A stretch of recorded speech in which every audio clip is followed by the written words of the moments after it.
اہم خبر سے آپ کو آگاہ کریں، صوبائی وزیر شرجیل عام میمن نے پیپلز بس سروس کی ایپ 22 جون سے لانچ کرنے کا اعلان کر دیا ہے۔ کراچی میں شرجیل عام میمن کی زیر صدارت محکمہ ٹرانسپورٹ اور NRTC حکام کا اعلیٰ سطح کا اجلاس ہوا۔ Secretary transport Saleem Rajput, MD Sindh mass transit authority Kamal Dayo, CEO trans Karachi Tufail Palijo اجلاس میں شریک ہوئے۔ Project director PSB Suhaib Ahmed اور پیپلز بس سروس کے آپریشنل مینیجر عبدالشکور ارائیں بھی اجلاس میں شریک ہوئے۔ اجلاس میں پیپلز بس سروس کو انٹیلیجنٹ ٹرانسپورٹ سسٹم کے تحت چلانے اور آن لائن سسٹم سے جوڑنے کا فیصلہ۔ پیپلز بس سروس کی ایپ کے تحت سفر کرنے والے شہریوں کو گاڑی کی لوکیشن کا بآسانی پتہ چل سکے گا۔ صارفین آن لائن بکنگ، روٹ، کرایہ اور دیگر ضروری معلومات بھی حاصل کر سکیں گے۔ ایپ کے ذریعے صارفین اپنی شکایات بھی براہ راست حکام والا تک پہنچا سکیں گے۔ انٹیلیجنٹ ٹرانسپورٹ سسٹم کے تحت گاڑیوں کی مانیٹرنگ ہوگی۔ گاڑیوں میں CCTV کیمرے بھی نصب کیے جائیں گے۔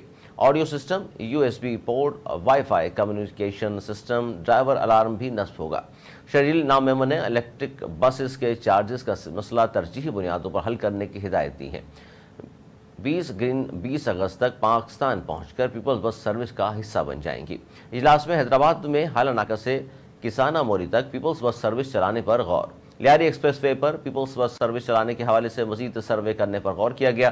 شرجیل عام میمن نے کہا، عوام کو بہترین، آرام دہ اور سستی بس سروس کی فراہمی ہر صورت یقینی بنائی جائے گی۔